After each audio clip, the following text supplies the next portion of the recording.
तो बच्चों किसी भी energy level N1, N2, N3 and so one जितनी हैं उनको निकालने के लिए हम लोग आइंस्टीन का फार्मूला यूज़ करते हैं, जिसको कि हम ये कहते हैं कि जो इसमें एनर्जी है वो आपके पास है E is equal to minus Z square R H C upon N square.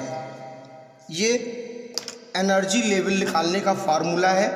अगर यहाँ पर हम पहली ग्राउंड स्टेट की एनर्जी लेवल निकाल रहे हैं तो ये क्या हो जाएगा, E1 is equal to minus Z square R C H upon 1 का स्क्वायर, जहाँ पर आर आपका है रिडबर्ग कांस्टेंट। रिडबर्ग कांस्टेंट की जो वैल्यू है बच्चों वो आपको 1.097 इंटू 10 की पावर 7 मीटर इनवर्स होती है। ठीक है, तो ये रिडबर्ग कांस्टेंट यहाँ पर लगा हुआ है। यहाँ पर सब बच्चे ध्यान रखेंगे, अगर हमें सेकेंड थर्ड की निकालना पड़ता तो हमारा फॉर्मूला क्या बन जाता, minus Z square R H C, second का है तो N2 का स्क्वायर, थर्ड का है तो N3 का स्क्वायर। इस तरीके से हम कैलकुलेट कर लेते हैं कि किस एनर्जी लेवल में कितनी एनर्जी है। ठीक, अब एक चीज़ यहाँ पर ध्यान देने की है, क्योंकि ये चैप्टर हमारा हाइड्रोजन को लेकर चलता है तो आपको जो ज़्यादातर फॉर्मूले मिलेंगे उसमें Z नज़र नहीं आएगा, क्योंकि Z इज इक्वल टू 1 हो रखा है। हाइड्रोजन के लिए Z कितना होता है, 1 होता है। तो फॉर्मूला क्या बन गया, R H C upon N square. First के लिए 1, सेकेंड के लिए 2, third, fourth, fifth. Is it clear? तो आप ध्यान रखेंगे कि यहाँ पर जेड है जो कि आगे हमें दिखाई नहीं देगा, क्योंकि हम सारी बातें किसके लिए कर रहे हैं, हाइड्रोजन के लिए कर रहे हैं। सारी बातें हाइड्रोजन के लिए कर रहे हैं जिसका जेड इक्वल टू 1 है। तो इस फॉर्मूले से हम हर एनर्जी लेवल की एनर्जी को निकाल सकते हैं। तो अभी तक तो हम लोग पढ़ रहे थे, अभी जो हम लोगों ने सिंपली इसके पहले पढ़ा वो एब्जॉर्प्शन ट्रांजिशन डायग्राम था। अवशोषण ऊर्जा को अवशोषित करके ऊपर वाली कक्षाओं में गए थे, जहां बताया गया कि ये 10 की पावर -8 सेकेंड तक रहेंगे। और यहाँ पर ही बताया गया जो अपने ग्राउंड से आयोनाइज्ड स्टेट में पहुंच गया है, आयनित ऊर्जा स्तर में पहुंच गया है, वो लौटेगा नहीं। लौटेंगे ये लोग कब, 10 की पावर -8 सेकेंड के बाद। और कैसे लौटेंगे, अपने अंदर से लाइट के फॉर्म में एनर्जी को रिलीज करते हुए, प्रकाश के रूप में ऊर्जा का उत्सर्जन करते हुए लौटेंगे। Is it clear? और चूंकि हर जगह एनर्जी लेवल अलग अलग है तो फ्रीक्वेंसी भी अलग अलग होगी, और फ्रीक्वेंसी का जो संबंध है वो लाइट के कलर से होता है, इसलिए आपको हर जगह कलर भी जो नज़र आएंगे स्पेक्ट्रम यानी अलग अलग नज़र आएंगे। तो अब हम लोग बात करने जा रहे हैं, जब ये लौटेगा तो एनर्जी को रिलीज करेगा, इमिशन करेगा। तो हम लोग अब पढ़ने जा रहे हैं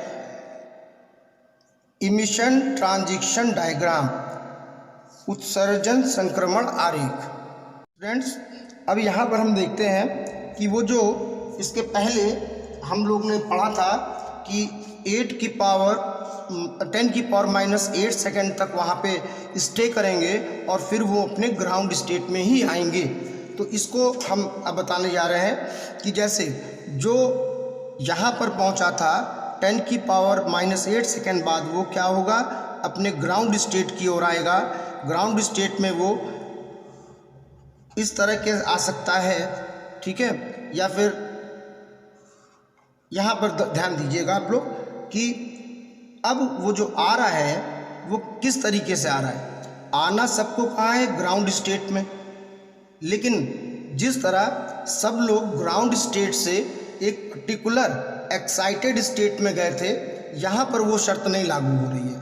यहाँ पर ये आ सकते हैं, ये डायरेक्ट भी आ सकते हैं और बीच के एनर्जी लेवल से होते हुए भी आ सकते हैं। मतलब बात इस बात का है कि उनके पास जो एनर्जी है वो किस तरह रिलीज़ हो रही है।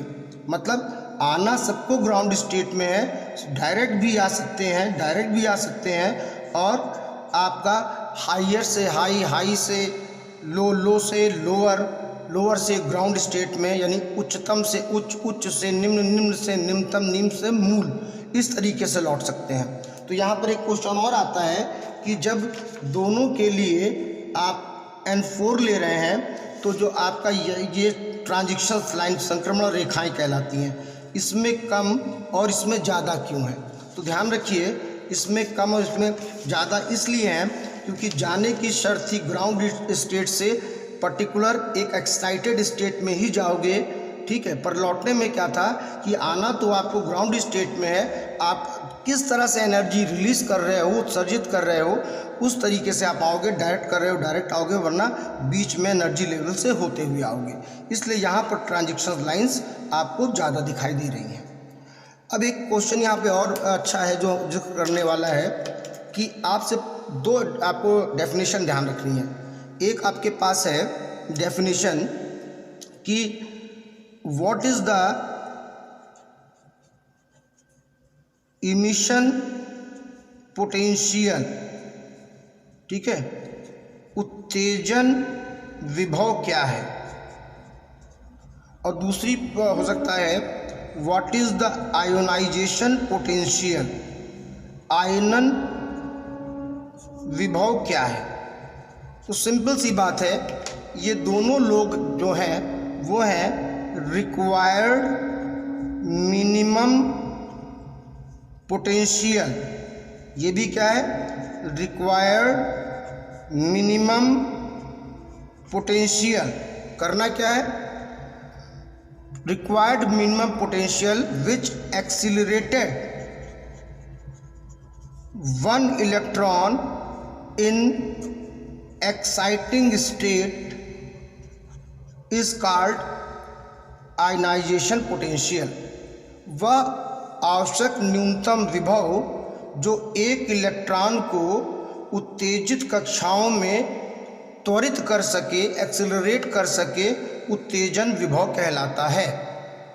अब आपसे पूछ लिया गया व्हाट इज आयोनाइजेशन पोटेंशियल, आयनन विभव क्या है? तो ये भी वही है, the required minimum potential which accelerate one electron in ionization state। वह आवश्यक न्यूनतम त्वरक विभव जो एक इलेक्ट्रॉन को आयनित ऊर्जा स्तर में पहुंचा सके। ये क्या था? ये था आवश्यक न्यूनतम विभव जो उत्तेजन अवस्था में पहुंचा सके, रिक्वायर्ड मिनिमम पोटेंशियल एनर्जी कहाँ पहुंचा सके? इमिशन एक्साइटेड स्टेट में। अगर आयोनाइजेशन पूछते हैं तो क्या बोलोगे? आयोनाइजेशन में, आयनन विभव में क्या बोलोगे? रिक्वायर्ड मिनिमम पोटेंशियल जो एक इलेक्ट्रॉन को कहाँ एक्सेलरेट कर दे? आयोनाइजेशन स्टेट में, आयनित स्तर पर जो है त्वरित कर सके। तो ये हम लोग का स्पेक्ट्रम है जिसे हम लोग आगे कंटिन्यू करेंगे बच्चों। अभी तो ये इंट्रोडक्शन था, तो थोड़ा सा समझने में अगले लेक्चर में आपको और इजी होगा।